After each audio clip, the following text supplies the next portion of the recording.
संगत शुद्धं साथियों, मेरा नाम विकेश है और हम लोग साथ मिलकर केन उपनिषद का अध्ययन कर रहे थे। पिछले 5 एपिसोड्स में हमने 5 अध्याय समाप्त कर लिए थे और इस एपिसोड में हम 6वें अध्याय का अध्ययन करने वाले हैं। 6वें अध्याय का शीर्षक है अनंत की अनुभूति। तो आइए शुरू करते हैं। आराम से बैठ जाएं सीधे।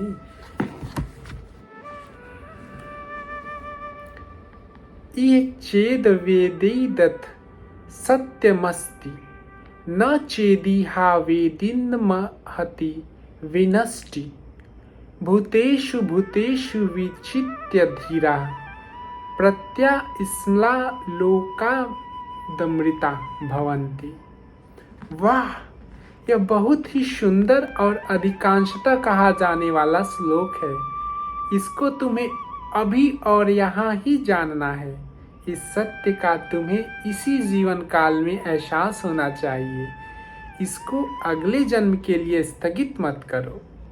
अगर तुमने इसे अभी नहीं जाना तो इस जन्म काल की भारी क्षति होगी। महति विनष्टि, इससे अधिक बड़ी क्षति तुम कल्पना भी नहीं कर सकते हो। भूतेषु भूतेषु विचित्य धीरा प्रत्यास्मा लो। फिर से बोलते हैं। भूतेषु भूतेषु विचित्य धीरा प्रत्यास्मा लोकादमृता भवन्ति। वीर वह होते हैं जो हर जगह और हर किसी व्यक्ति या वस्तु में उपस्थित एक चेतना को देख पाते हैं। यह एक वही है जो हर जगह उपस्थित है। जो यह पहचान जाता है वह चेतना जो मुझमें है वह ही सर्वत्र और सब में है।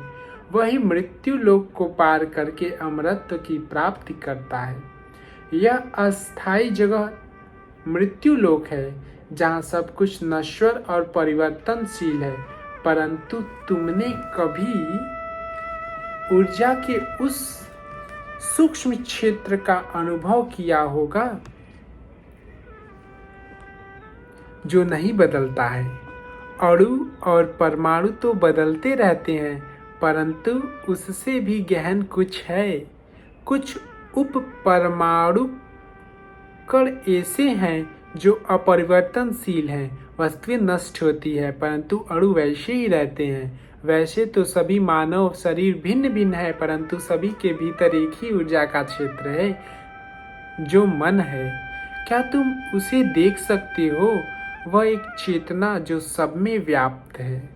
भूतेषु भूतेषु विचित्य धीरा, वास्तव में वीर वह है जो उस चेतना, उस दिव्यता को, आत्मा को जो विविध स्वरूपों में, व्यवहारों में, सब में उपस्थित है, उसको देख पाता है। जैसे जब तुम कोई चलचित्र देख रहे होते हो तो वह व्यक्ति जो प्रोजेक्टर के पीछे होता है उसके लिए वह चलचित्र ऐसा होता है जैसे एक प्रकाश स्रोत पर चलने वाली कोई रील।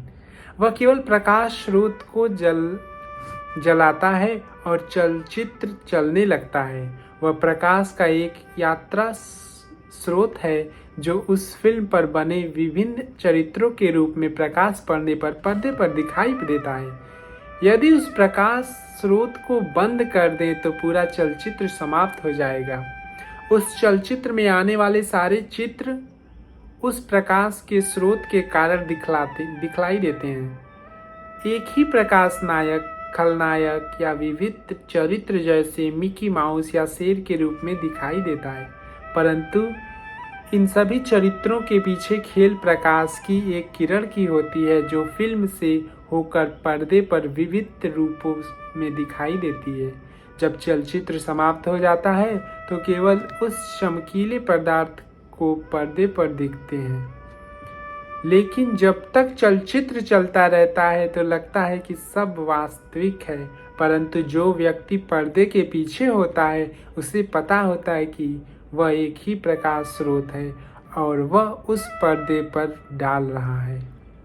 वास्तव में वीर वह है जो यह देख पाता है कि इस संसार में उपस्थित विभिन्न प्रकार के लोग एक ही चेतना के विभिन्न रूप हैं। यह एक ही चेतना कभी किसी व्यक्ति के रूप में तो कभी उस व्यक्ति के रूप में व्यक्त होती है। यह सब एक ही ऊर्जा क्षेत्र से बना है। जो इस पर पूरी तरह केंद्रित होकर इसको गहराई से समझ लेता है, वही उस मृत्यु लोक से अमरत्व की दुनिया में कदम रखता है, और तब उसे कोई भी कुछ भी नहीं हिला सकता है। जो इस सार्वभौमिक ऊर्जा से जुड़ जाता है, उसे फिर अल्पकालिक सांसारिक गतिविधियां स्पर्श भी नहीं कर सकती हैं। इस तरह सब पर अपना ध्यान केंद्रित करने की अपेक्षा तुम यह देख पाते हो कि हर प्राणी उसी एक चेतना के विभिन्न रूप है। यह अज्ञानता से आत्मज्ञान की ओर बढ़ने की यात्रा है। अज्ञानता के कारण ही तुम अपनी भावनाओं को दूसरों पर प्रक्षेपित करते हो। तुम अगले व्यक्ति पर क्रोधित होते हो और तुम्हें लगता है कि अगला व्यक्ति तुम पर क्रोधित है। तुम अहम से भरे होते हो और तुम्हें लगता है दूसरा व्यक्ति अहम से भरा है। तुम नकारात्मक होते हो और तुम्हें लगता है कि अगला व्यक्ति नकारात्मक है। तुम दूसरों का आदर नहीं करते हो और तुम्हें लगता है तुम्हारा आदर नहीं कर रहे हैं लोग। तुम दूसरों को प्रेम नहीं करते और तुम्हें लगता है कि वे तुम्हें प्रेम नहीं करते हैं। तुम अपने मन को दूसरों पर प्रक्षेपित करते रहते हो। यह अज्ञानता है। यह कोई व्यक्ति नहीं है जो सब कर रहा है। यह सब तो एक ही चेतना का खेल है और यहाँ सब एक कठपुतली की तरह है। यह जान लेना ही आत्मज्ञान है।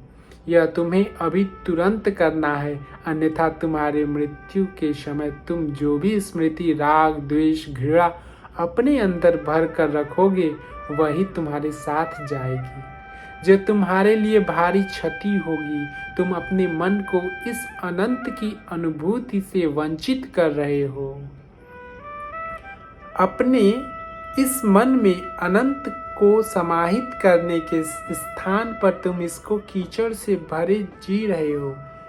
इस व्यक्ति ने मुझे ऐसा कहा, उस व्यक्ति ने मुझे वैसा कहा, वे अच्छे हैं, वह बुरा है, यह सही नहीं है, वह सही नहीं है। तुम्हारा मन इन तरह की चीज़ों के लिए नहीं है। हो सकता है कि तुम्हारे चारों ओर कुछ कमियां हों, उन्हें अपने स्थान पर रहने दो, परंतु ये सब सोचकर अपने मन को खराब मत करो।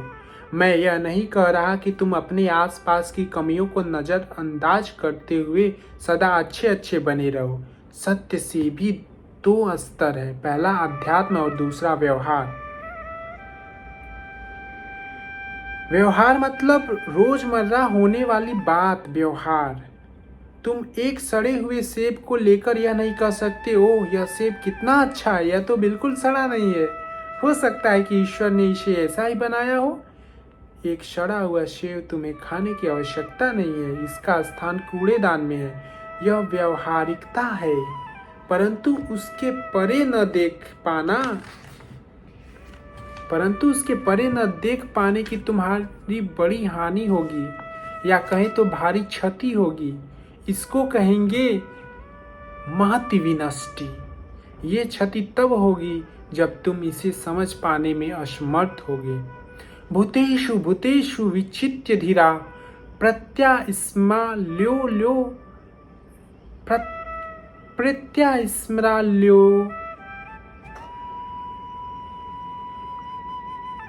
फिर से पढ़ते हैं। भूतेषु भूतेषु विचित्य धीरा प्रत्यास्मराल्लोकामृता भवन्ति।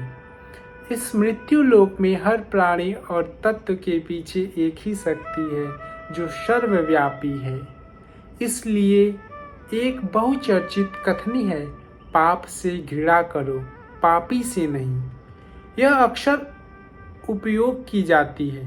पाप से घृणा करो और पापी से प्रेम, ऐसा उपनिषद में भी कहा गया है।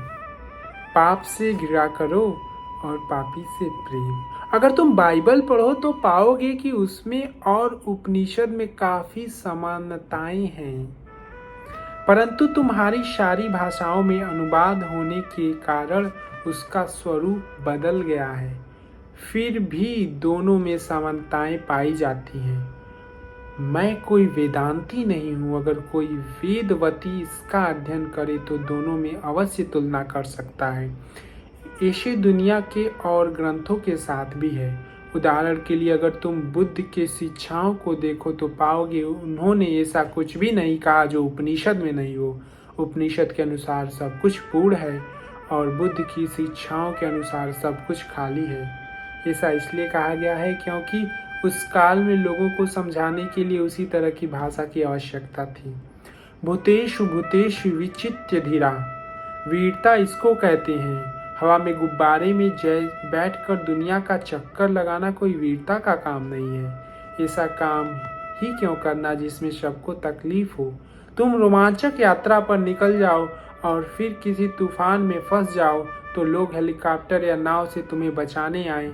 तुम्हें पता है लोग तुम्हें देख रहे हैं और कोई न कोई सहायता के लिए आ ही जाएगा। ठीक है, अगर तुम्हें ऐसा करना अच्छा लगता है तो कोई बात नहीं, परंतु वास्तव में यह कोई वीरता की बात नहीं है। वीरता तो तब है जब तुम इस विभिन्नताओं के बीच उस एक अविभाज्य चेतना को देख सकते हो। सीमित में भी उस उन्नत को, अपूर्ण में भी उस पूर्णता को देख पाना ही वीरता है। तुम समझ रहे हो? क्या तुम्हारे अंदर वह दृष्टि है? क्या तुम्हारे अंदर वह दृष्टि है जिससे तुम यह देख पाओ कि विविधताओं से भरा हुआ यह ब्रह्मांड एक ही आत्मा और चेतना का खेल है। मैंने यूएस में एक वृत्त चित्र देखा था जिसमें इस पूरी पृथ्वी को एक प्राणी के रूप में दिखाया गया था। बहुत ही बेहतरीन वृत्त चित्र था जिसे अमेरिका में बनाया गया था।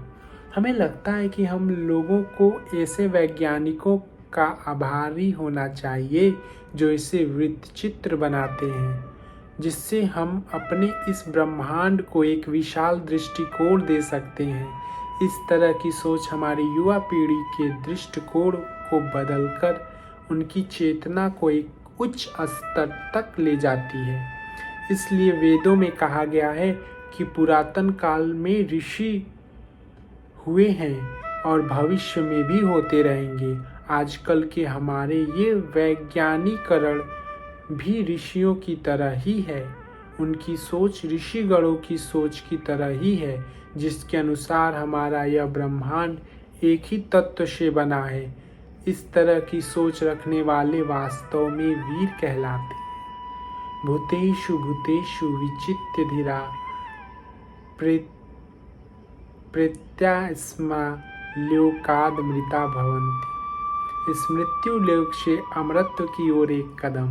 इस तरह दूसरा अध्याय समाप्त होता है। तीसरा अध्याय और भी दिलचस्प और रहस्यमय है। तो यहाँ से हम ज्ञात से अज्ञात क्षेत्र की ओर कदम बढ़ाते हैं, आत्माओं की दुनिया में। वाह! क्या आत्मा एक ही है या इसके विभिन्न प्रकार हैं? क्या चेतना एक ही है या इसके विभिन्न प्रकार हैं? एक टेलीविजन के एक टेलीविजन के मेजबान में अंदाज में बात करते हुए, रुको हम वापिस आएंगे। क्या आप कहीं जाएंगे नहीं? हम अमेरिका में हैं तो कुछ अंदाज तो होना चाहिए।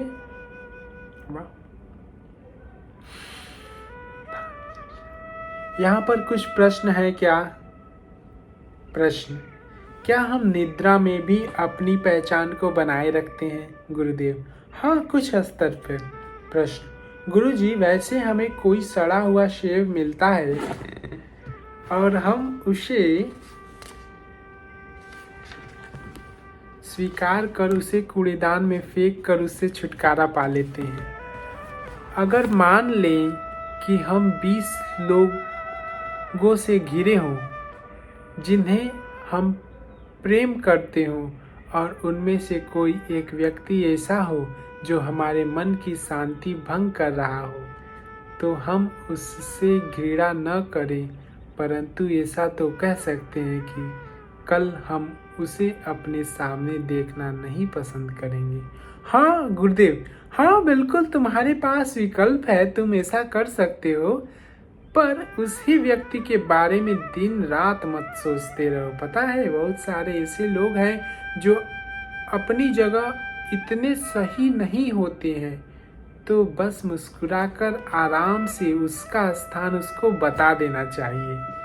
इसमें अंतर है, इसमें अटक जाने या उसको सुधारने या इस पर प्रश्न करने को कि यह व्यक्ति ऐसा क्यों है, वह ऐसे हैं और हो सकता है कि कल वो सुधर जाए। कोई बात नहीं, वह भी उसी एक चेतना का अंग है।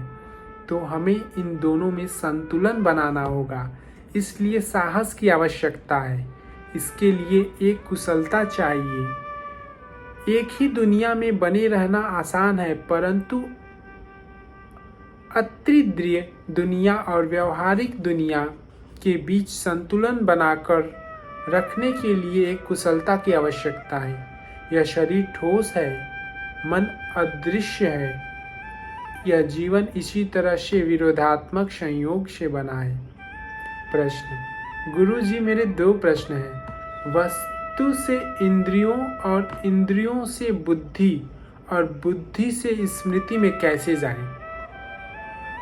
आई रिपीट, वस्तु से इंद्रियों और इंद्रियों से बुद्धि और बुद्धि से स्मृति में कैसे जाएं? गुरुदेव, यही ध्यान है। ऐसा हम हर समय करते ही रहते हैं। हम पर्यावरण से अपना ध्यान अपने शरीर की ओर ले जाते हैं और शरीर को महसूस करने लगते हैं। अपनी आँखों को जोर से बंद करो और खोलो। शरीर का अनुभव करो। तुम्हारी चेतना सदैव तुम्हारे शरीर में स्थित रहती है। तुम योग निद्रा में क्या करते हो? सजगता पूर्वक अपनी चेतना को शरीर के विभिन्न अंगों में महसूस करते हो। ऐसा नहीं है कि वह वहाँ उपस्थित नहीं है, अन्यथा तुम मृत होते।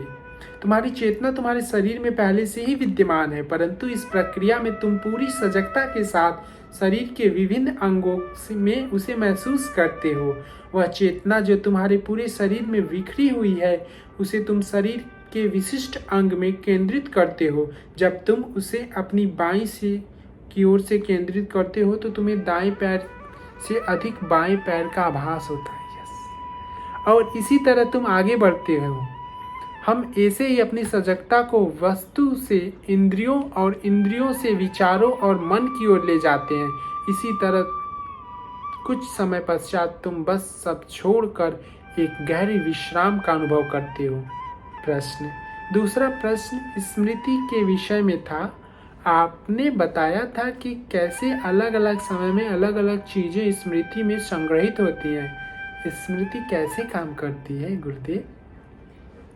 गुरुदेव, अधिकतर ऐसे अनुभव जो बहुत गहरे होते हैं वह हमारी स्मृति में संग्रहित होते हैं, परंतु कभी कभी हल्की स्मृतियां भी होती हैं।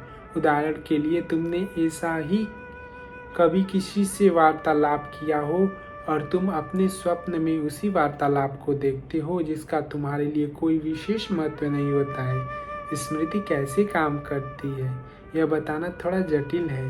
वह क्षण जो तुम्हें अत्यधिक प्रसन्नता देती है वह भी स्मृति में संग्रहित होती है, और जिन क्षणों में तुम्हें अत्यधिक दुख या पीड़ा मिली हो वह भी तुम्हारी स्मृति में संग्रहित हो जाते हैं। जिस क्षण में तुम्हारे अहम को ठेस लगती है वह भी तुम्हारी स्मृति में रहते हैं, और जिनमें तुम्हारे अहम को बल मिला हो वह भी तुम्हारी स्मृति में औरों की अपेक्षा ज़्यादा संग्रहित होते हैं।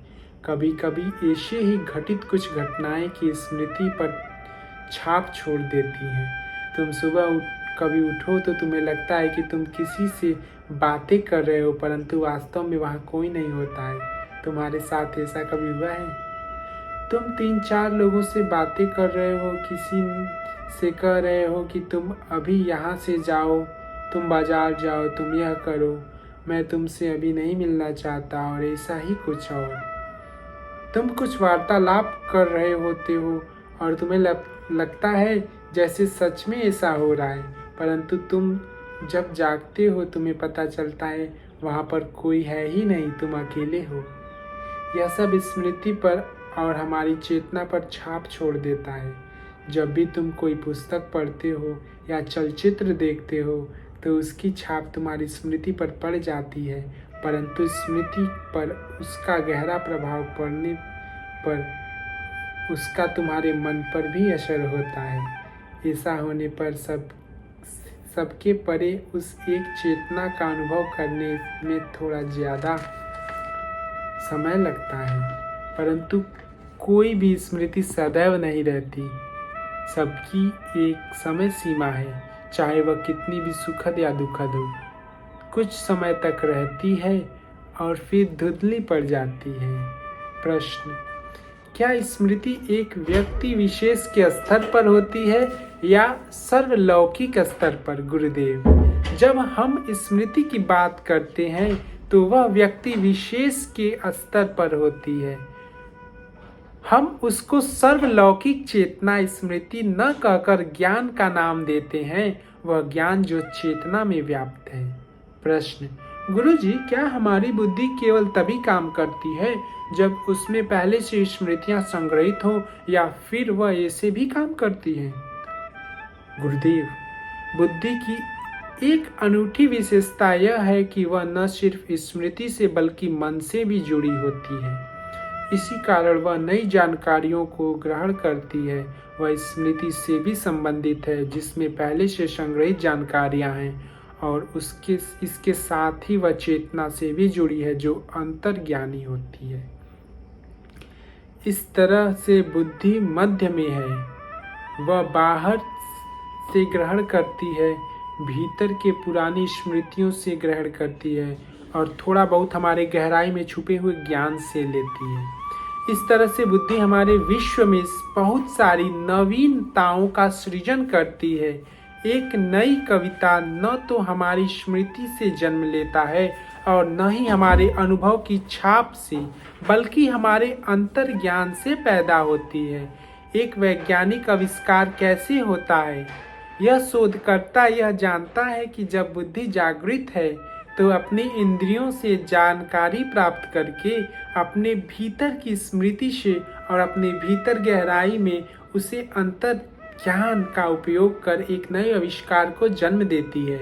जब इन तीनों का संयोग एक साथ होता है तो चमत्कारिक ढंग से एक आविष्कार होता है, जैसे कंप्यूटर या कंप्यूटर चिप का आविष्कार। ऐसा संयोग केवल चेतना की कृपा से ही संभव है। हम इसे कृपा कहते हैं क्योंकि हमारी चेतना अगाध और अपार है तथा इससे ही अंतर्ज्ञान का उदय होता है। इस तरह बोधात्मक कुशलता, अंतर्ज्ञान, स्मृति और जागृत बुद्धि, इन चारों के संयोग से इस संसार में एक नवीन उत्पाद का सृजन होता है, चाहे वह कोई प्रसाधन सामग्री हो या फिर शेयर बाजार से जुड़ा कोई उत्कृष्ट विचार। ये सब इन चारों में एक लय में आने से ही संभव है। इन चारों के एक लय में आने से ही संभव है। प्रश्न: गुरुजी, जब अंतर्ज्ञान जगता है तो हम बुद्धि का उपयोग कर स्वतंत्र होकर उस कार्य के लिए आगे बढ़ते हैं। चुनने की स्वतंत्रता और नियति एक दूसरे को कैसे प्रभावित करते हैं? गुरुदेव, बुद्धि की स्वतंत्र इच्छा में भी भूमिका होती है। बुद्धि की उपस्थिति से ही स्वतंत्र इच्छा होती है। अगर ईश्वर हमें बुद्धि न दे तो वह चुनने की स्वतंत्रता को भी हमारे जीवन से निकाल देगा। इसलिए जानवरों के जीवन में स्वतंत्र इच्छा नहीं होती। जानवर प्रकृति के नियमों के अनुसार चलते हैं और उन्हें चुनने की स्वतंत्रता नहीं होती है। चुनने की स्वतंत्रता केवल बुद्धि से ही उपस्थित होती है। चुनाव और स्वतंत्रता इच्छा दोनों एक ही सिक्के के पहलू हैं। अगर तुम्हें चुनने की स्वतंत्रता दी जा रही है तो इसका मतलब है तुम्हें स्वतंत्र इच्छा है जो असीमित है। तुम जो चाहो चुन सकते हो। जैसे अगर तुम अमेरिका में कपड़े की दुकान पे जाओ तो तुम्हारे पास सीमित विकल्प होंगे, परंतु अगर तुम उष्णकटिबंधित देश जैसे दक्षिण अमेरिका या भारत में जाओ तो और विकल्प होंगे, परंतु वह भी सीमित ही होंगे। तुम्हें वहाँ और रंग बिरंगे परिधान मिलेंगे। यहाँ अमेरिका में वही काला, भूरा, सफ़ेद आदि। परंतु कैलिफोर्निया इससे थोड़ा अलग है। प्रश्न, गुरुजी क्या सृजनात्मकता बुद्धि का कार्य है? जैसे आप पहले बता रहे थे कि चार कारकों के संयोग से होता है। गुरुदेव, जैसा कि मैंने पहले बताया कि बोधात्मक कुशलता, अंतर्ज्ञान, स्मृति और जागृत बुद्धि, इन चारों के संयोग से सृजनात्मकता का जन्म होता है, ऐसा मैं सोचता हूँ। हो सकता है कि यह सही हो और हो सकता है कि न हो। प्रश्न, गुरुजी क्या आप समय के चौथे आयाम के विषय में थोड़ा बताएंगे? गुरुदेव, मुझे लगता है कि हम लोगों को अभी तुरंत समय के चौथे आयाम में चले जाना चाहिए। उसके बाद हम दूसरे प्रश्नों पर जाएंगे। अपनी नासिका जांचो। दोनों कितनों की दोनों चल रही है। सबकी अब समय है गहराई में जाने का। इस तरीके से अध्याय 6 इस किताब का समाप्त होता है। जल्द मिलते हैं अध्याय 7 के लिए। जय गुरुदेव।